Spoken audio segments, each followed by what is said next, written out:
데살로니가 후서 2장 1절부터 17절 말씀 같이 합니다.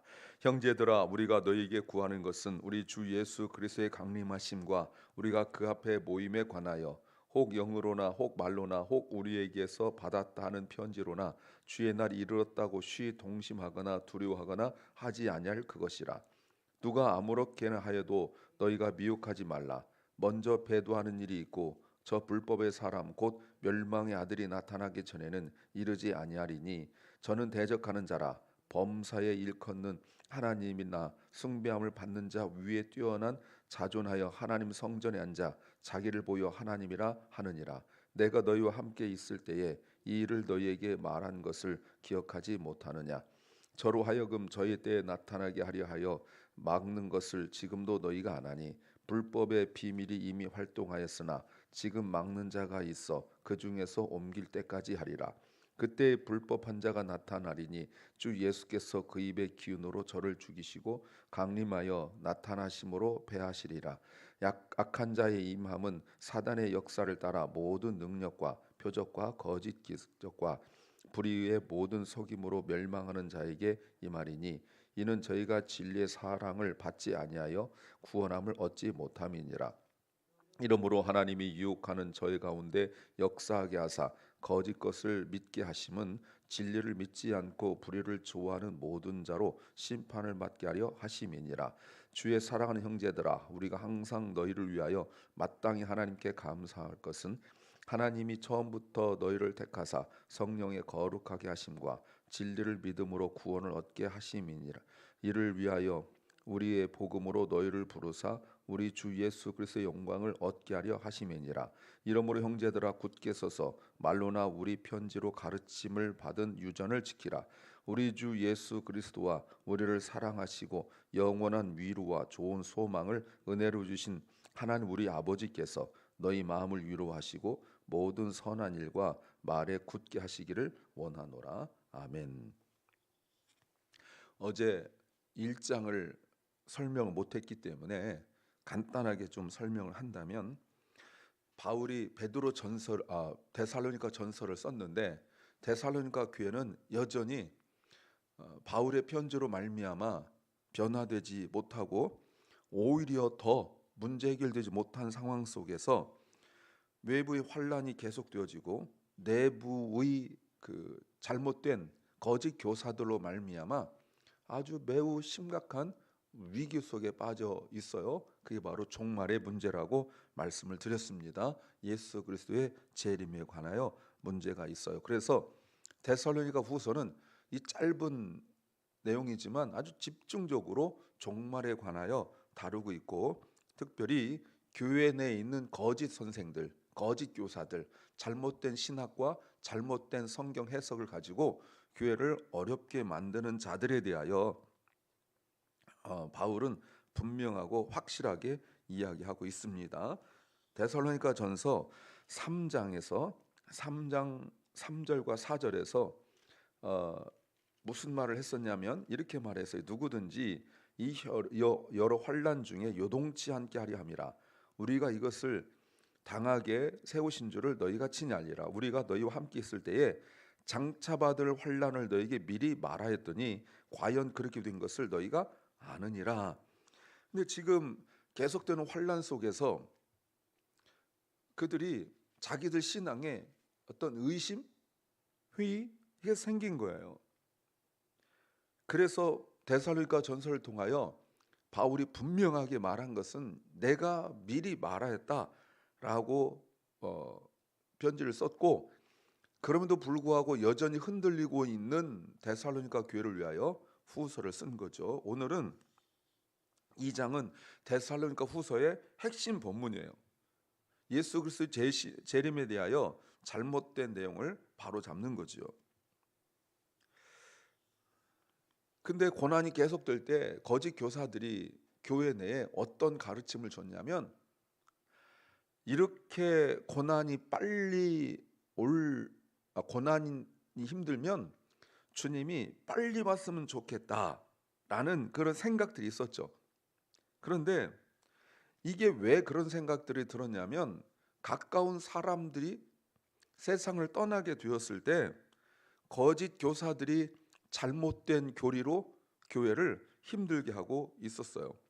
그게 뭐냐면 이미 재림이 이루어졌다라고 가르치는 거예요. 이미 예수님이 재림하셨다. 그런데 분명히 재림하셨으면 공중 들리고 올라간 자가 있어야 되는데 자기들이 가만히 있단 말이에요. 그럼 얼마나 불안해요. 나는 구원받지 못했는가? 이런 생각 가질 수 있잖아요. 그러니까 잘못된 것들을 가르쳤어요. 오늘날 예수 그리스도의 재림에 대하여 잘못 가르치고 있는 것이 여호와의 증인들이죠. 이제 바울은 걱정하거나 두려워하지 말라 하시면서 예수 그리스도로 말미암은 그 구원의 역사가 우리 중에 일어났기 때문에 너희들 몰래 살짝 종말 일어나지 않고, 종말은 그들이 어떤 한두 사람의 말에 의하여지는 것이 아니라 전 우주적으로 일어난다에 관하여 자세히 설명하고 있습니다. 설교 제목은 흔들리는 것은 분별할 수 없기 때문이다. 흔들리는 것은 분별할 수 없기 때문이다. What is shaken cannot be discerned. What is shaken cannot be discerned. 믿음이 흔들리는 것은 분별력이 떨어져서 그런 거예요. 자꾸 상황이 그렇다, 또는 이 현상을 봐라 라고 말하지만 결국은 다른 것이 아닌 영적 분별력, spiritual discernment, 영적 분별력이 떨어졌기 때문에 자꾸 외적인 것 또는 자기 마음을 이야기하는 거죠. 무엇을 알아야 될까요? 첫째는 배울 것을 잘 배워야 한다. 배울 것을 잘 배워야 한다. We must learn what we should learn well. We must learn what we should learn well. 자, 거짓 선생들이 데살로니가 교인들에게 무슨 말을 했냐면 데살로니가 전서 1장 10절 말씀, 또 죽은 자들 가운데서 다시 살리신 그의 아들이 하늘로부터 강림하심을 기다린다고 말하니 이는 장래 노하심의 소리를 건지시는 것이라. 4장 17절에서 그 후에 우리 살아남은 자도 저희와 함께 공중 속으로 끌어올려 공중에서 주를 영접하게 하시리니 그리하여 우리가 항상 주와 함께 있으리라. 5장 1절부터는 때와 시기에 관하여 계속했어요. 그런데 이렇게 가르쳤는데 잘못된 교사들, 거짓 교사들이 교회 내에서 또 엉뚱한 이야기를 하고 있기 때문에 지금 다시 쓰고 있다라고 말하는데, 그들이 잘못 이해하고 있는 얘기가 1절에 우리 주 예수 그리스도의 강림하심과 우리가 그 앞에 모임에 관하여 이야기하겠다라고 말합니다. 자, 그러면 데살로니가 교회가 잘못 이해하고 있는 것이 무엇입니까? 5장 데살로니가 전서 5장 3절에 저희가 평안하다 안전하다 할 그때에 잉태된 여자에게 해산의 고통 이름과 같이 멸망이, 그 다음 중요한 단어가 나와요. 호련히 갑자기 저에게 이르리니 결단코 피하지 못하리라. 자, 이렇게 호련히 갑자기란 말을 어떻게 이해했냐면 곧이라고 잘못 이해한 거예요. 갑자기 오신다는 것. 그나마 갑자기 오신다 할지라도 택함 받은 우리에게는 이미 우리에게 알려주시고 하지, 도적같이 임하는 것은 믿지 않는 자들에게 임하는 것이고 우리는 늘 깨어있기 때문에 우리는 그렇게 놀랄 일이 아니다. 분명히 우리는 알게 된다. 영으로 말씀으로 알게 된다라고 했지만 그들은 그걸 이해하지 못하는 거예요. 그래서 오늘 2절에 혹 영으로나 혹 말로나 혹 우리에게 받았다는 편지로나 주의 날이 이르렀다고 시 동심하거나 두려워하거나 하지 아니할 것은, 자, 주의 날이 이르렀다, already come, 벌써 이르렀다고 말한 사람들의 귀를 기울이는 거죠. 어떤 내용이었어요? 아까 말씀드린 것처럼 이미 주님의 재림이 이루어졌다. 아까 말씀드렸는데 잘못된 교사들 그 얘기했을 때 그 말씀을 받는 사람들이 두려운 거예요. 왜? 분명히 공중에 들려 올려간다고 했는데 나는 남아있으니까 말이죠. 그러면 내가 가지고 있는 그 신앙이 아무런 의미도 없단 말인가? 하고 있는데 환난과 시련은 계속 되어지고 예수 믿는다는 것 때문에 그럴 때 흔들리고 마는 거죠. 이렇게 할 때 잘못된 가르침이 계속 되니까 마음이 흔들리고 두려워했다라는 거예요.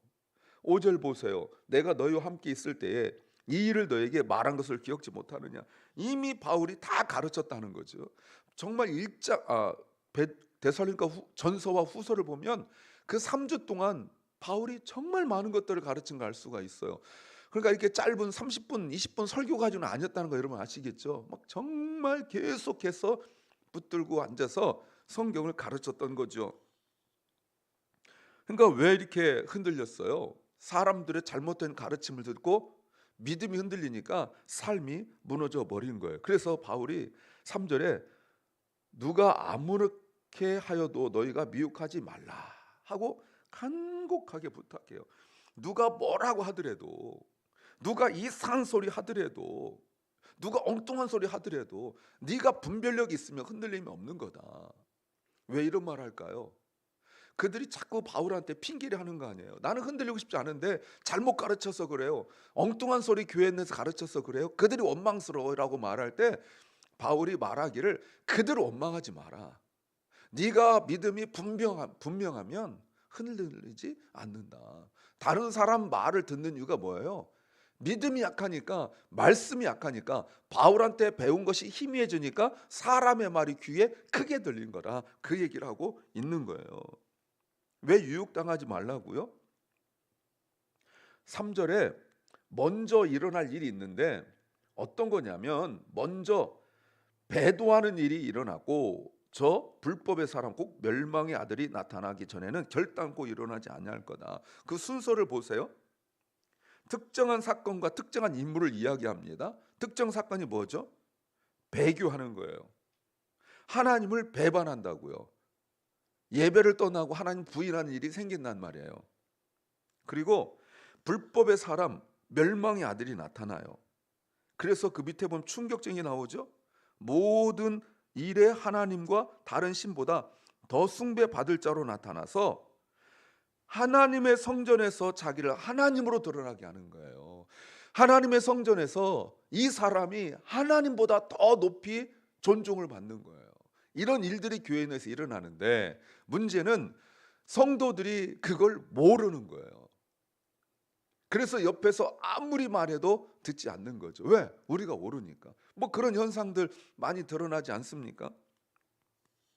오락가락 상태가 아니에요. 그래서 어떻게 해야 된다고요? 말씀을 잘 배워야 될 이유가 여기에 있는 거예요. 내가 말씀을 잘 배워야 된다고요. 그래야 흔들리지 않아요. 두 번째는 방법을 알아야 한다. 방법을 알아야 한다. We must know the way. We must know the way. 그럼 이기는 방법이 뭐예요? 5절. 내가 너희와 함께 있을 때에 이 일을 너에게 말한 것을 말씀을 뭐 하라고요? 기억하지 못하느냐. Don't you remember? 기억이에요. 그러니까 말씀을 배우긴 배웠는데 기억하지 못하면 사람의 말에 넘어갈 수밖에 없다. 말씀을 잘 배우고 배운 것을 끝나지 않고 기억을 해야 이겨낼 수 있다는 거예요. 자, 이때 분별해야 될 걸 보세요. 6절에 저로 하여금 저의 때에 나타나게 하려 하여 막는 것을 지금도 너희가 안다. 어떻게 알죠? 5절에서 배웠으니까 알죠. 배우지 않으면 몰라요. 세상 것은요 어찌어찌하다 깨달을 수 있어요. 안 배웠어도 더 잘 깨달아요. 그래서 가끔 보면 정말 학교도 다닌 적이 없는 또는 깊고 깊은 산골에서 심심산골에서 살던 사람이 아무것도 배운 것이 없는데 어떨 때 얘기하다 보면 이 사람 굉장한데? 라는 그 지혜가 있단 말이에요. 근데 영적인 건 안 돼요. 영적인 것은 배우지 않으면 알 수가 없어요. 그래서 교회 오래 다녔어도 말씀 깊이 안 배우면 무슨 얘기만 계속 하냐면 삶의 지혜만 얘기해요. 세상 돌아가는 지혜만 이야기해요. 그러니까 믿음이 약한 사람 들으면 다 맞는 얘기하고도 그럼 무슨 얘기야? 저 사람은 참 옳은 소리만 해. 벌써 넘어간 거예요. 말씀을 모르니까 삶의 지혜 또 합당한 이야기 이런 것에 대한 분별력이 없는 거예요. 그러니까 바르게 말씀으로 그를 이끌어가지 못하는 거지요. 그러면 보세요. 무엇을 얘기하는지 보세요. 이런 말을 해요. 참 이해하기 어려운 말인데 악한 자, 불법한 자가 막혀 있다. 불법의 비밀이죠. 그런데 적절한 때가 되면 나타나게 될 것이다 라고 말합니다. 분명히 나타나게 될 거라고 이야기하고 있어요. 그런데 지금은 은밀하게 활동하면서 뭐 합니까? 사람을 이용하는 거예요. 마치 뱀이 하와하고 아담하고 딱 둘이 있는데 왜 하와에게 나타났겠어요? 그나마 아담은 말씀을 분명히 알거든요. 하와는 말씀을 잘 모르거든. 그러니까 하와에게 접근하는 거예요. 이게 주님 오실 때까지 사탄의 전략이에요.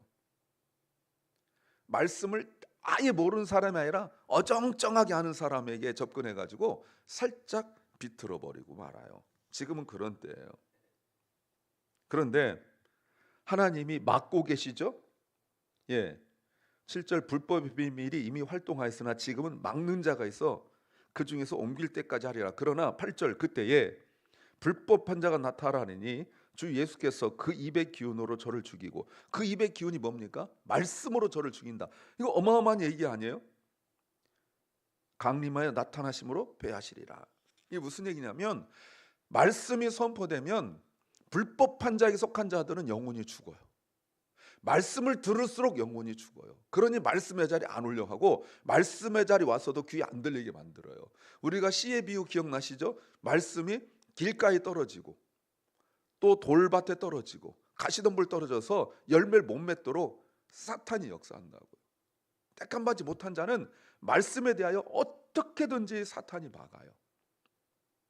피곤하게 하고 집중하지 못하게 하고 딴 생각하게 만들고 심지어 예배 자리 못하게 만들고 그래서 자꾸 해서 그럼 어떻게 살아가요? 다른 것으로 살아가는 거예요. 경험으로 나이, 연륜, 어떤 명철함 이런 걸로 살아가게 돼요.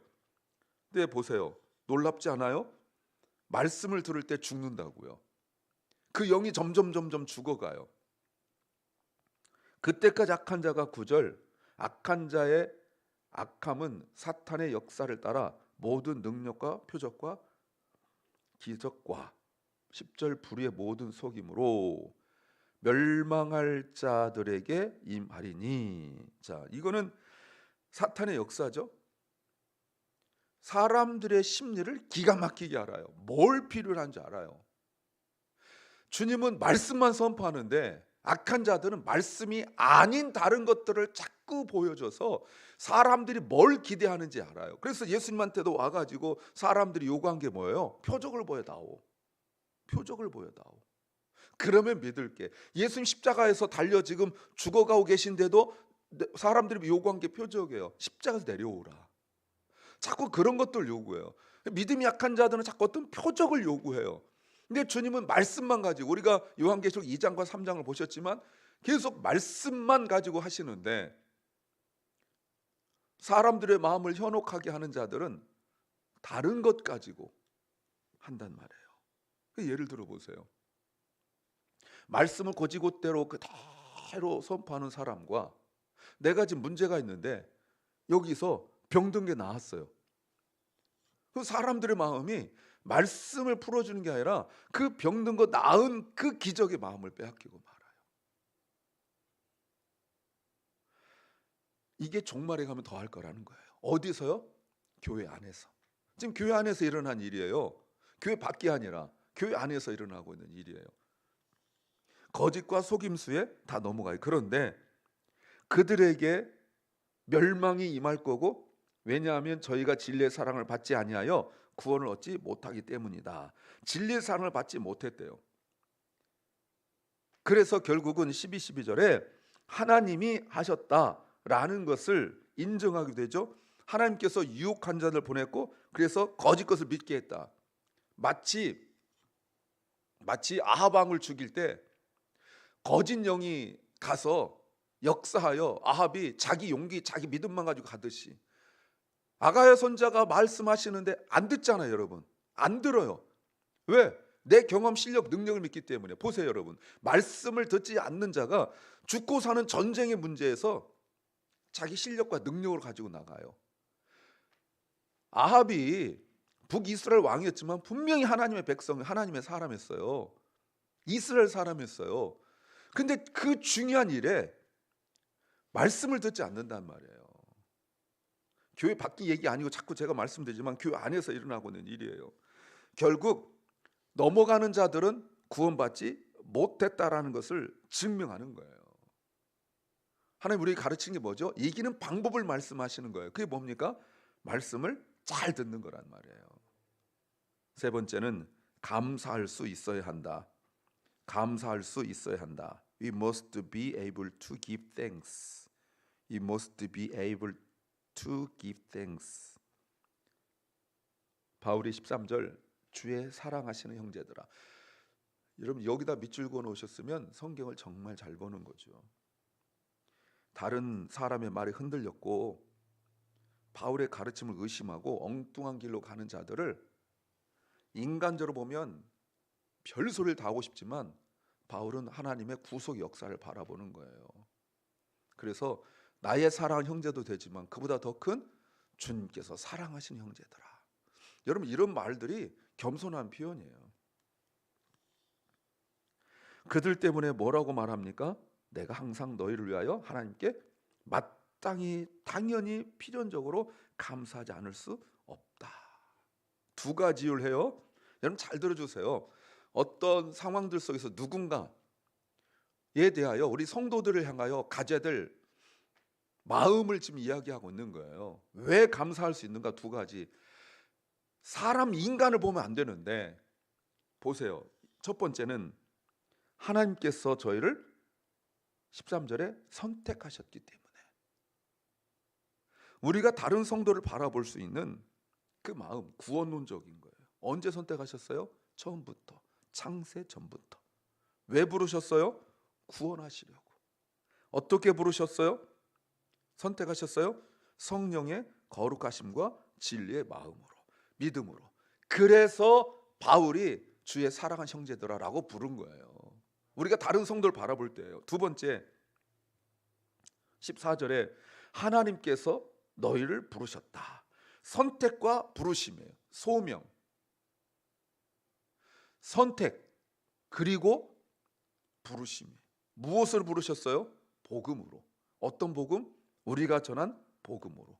왜 부르셨습니까? 우리 주 예수 그리스도의 영광을 얻게 하려고. 무슨 말입니까?